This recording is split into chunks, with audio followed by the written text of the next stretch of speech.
ಇನ್ನು ರಾಜಕೀಯಕ್ಕೆ ಸಂಬಂಧಪಟ್ಟ ಕೆಲ ಸುದ್ದಿಗಳಿದೆ, ಅದನ್ನು ನೋಡ್ತಾ ಹೋಗೋಣ. ರಾಜ್ಯ ರಾಜಕೀಯದ ಸ್ಫೋಟಕ ಸುದ್ದಿ ಇದು. ನಾಯಕತ್ವ ಗೊಂದಲ ವಿಚಾರದಲ್ಲಿ ರಾಹುಲ್ ಗಾಂಧಿ ಅವರ ನಿರ್ಧಾರ ಏನು? ವೇಣುಗೋಪಾಲ್ ಜೊತೆಗಿನ ಮೀಟಿಂಗ್ನಲ್ಲಿ ರಾಹುಲ್ ಏನ್ ಚರ್ಚೆ ಮಾಡಿದ್ರು? ಸಿದ್ದರಾಮಯ್ಯ, ಡಿ.ಕೆ. ಶಿವಕುಮಾರ್ ಇಬ್ಬರ ಬಗ್ಗೆ ವೇಣುಗೋಪಾಲ್ ಅವರು ಕೊಟ್ಟಂತಹ ರಿಪೋರ್ಟ್ ಏನು?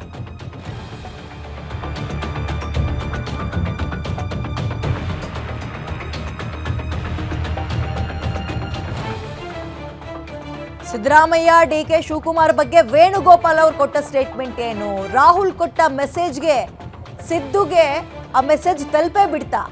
CWC ಮೀಟಿಂಗ್ ಬಳಿಕ ರಾಹುಲ್ ಅತಿ ದೊಡ್ಡ ನಿರ್ಧಾರವನ್ನ ಕೈಗೊಳ್ತಾರ. ಆ ನಿರ್ಧಾರಕ್ಕೂ ಮುನ್ನ ರಾಹುಲ್ ಭೇಟಿಯನ್ನ ಸಿದ್ದರಾಮಯ್ಯ ಅವರು ಮಾಡ್ತಾರೆ ಅಂತ ಹೇಳಲಾಗ್ತಾ ಇದೆ.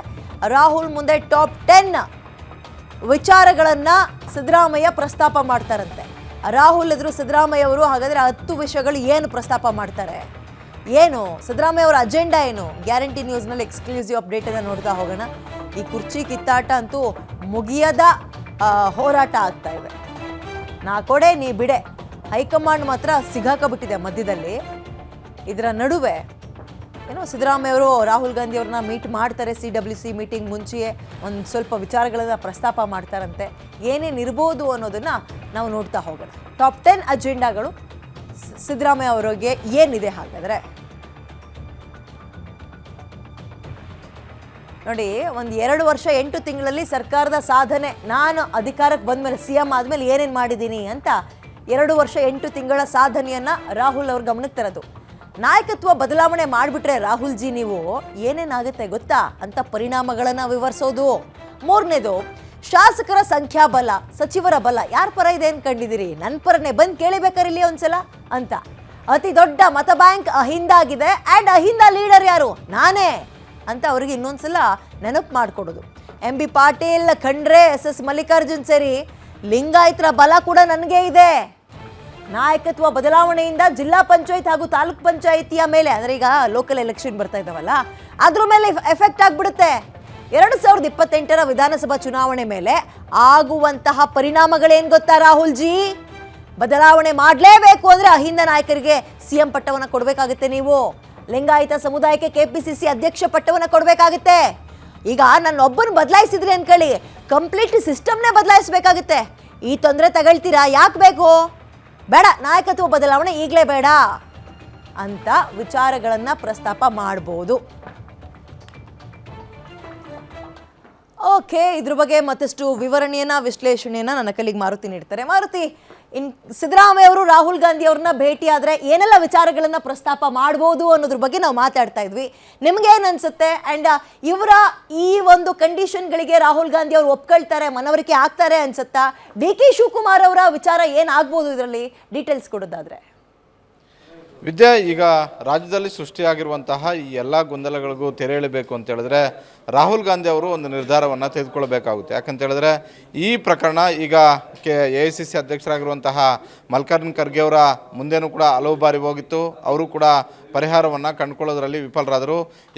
ಸಿದ್ದರಾಮಯ್ಯ ಆಗಿರ್ಬೋದು, ಡಿ.ಕೆ. ಶಿವಕುಮಾರ್ ಅವರು ಆಗಿರ್ಬೋದು, ಇಬ್ಬರು ಮಲ್ಲಿಕಾರ್ಜುನ್ ಖರ್ಗೆ ಅವರು ಕೊಟ್ಟಂತಹ ಸೂಚನೆಗಳನ್ನು ಗಂಭೀರವಾಗಿ ಪಾಲಿಸಲೇ ಇಲ್ಲ. ಯಾರು ಮಾತಾಡಬೇಡಿ, ಕಾಂಗ್ರೆಸ್ ಹೈಕಮಾಂಡ್ ನಿರ್ಧಾರ ತೆಗೆದುಕೊಳ್ಳುತ್ತೆ ಅನ್ನುವಂಥ ಒಂದು ಸ್ಪಷ್ಟವಾದಂಥ ಒಂದು ಸಂದೇಶವನ್ನು ಮಲ್ಲಿಕಾರ್ಜುನ್ ಖರ್ಗೆ ಅವರು ದೆಹಲಿಯಿಂದಲೇ ಪದೇ ಪದೇ ಹೇಳಿದ್ರು.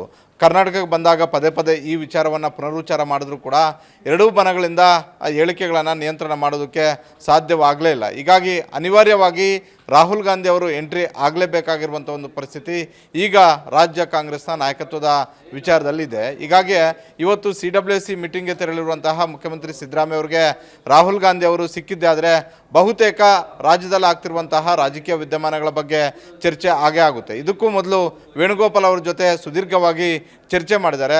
ಸೊ ಅದಾದ ಬಳಿಕ ಬಜೆಟ್ ಬಳಿಕ ಅಂತಿಮವಾದಂಥ ಒಂದು ನಿರ್ಧಾರವನ್ನು ತೆಗೆದುಕೊಳ್ಬೇಕು ಅನ್ನುವಂತಹ ಯೋಚನೆಯಲ್ಲಿ ರಾಹುಲ್ ಗಾಂಧಿ ಅವರು ಇದ್ದಾರೆ ಅನ್ನುವಂಥ ಒಂದು ಮಾಹಿತಿ ಸಿಕ್ಕಿರುವಂಥದ್ದು. ಹೀಗಾಗಿ ದೆಹಲಿಗೆ ಹೋಗ್ತಾ ಇರುವಂತಹ ಸಿದ್ದರಾಮಯ್ಯ ಅವರು ಟಾಪ್ 10 ವಿಚಾರಗಳನ್ನು ತೆಗೆದುಕೊಂಡು ಹೋಗಿದ್ದಾರೆ. ಸಹಜವಾಗಿ ಸಿದ್ದರಾಮಯ್ಯ ಅವರಿಗೆ ಇನ್ನಷ್ಟು ದಿನಗಳ ಕಾಲ CM ಗಾದಿಯಲ್ಲಿ ಮುಂದುವರಿಬೇಕು ಅನ್ನುವಂಥ ಒಂದು ಲೆಕ್ಕಾಚಾರದಲ್ಲಿದ್ದಾರೆ.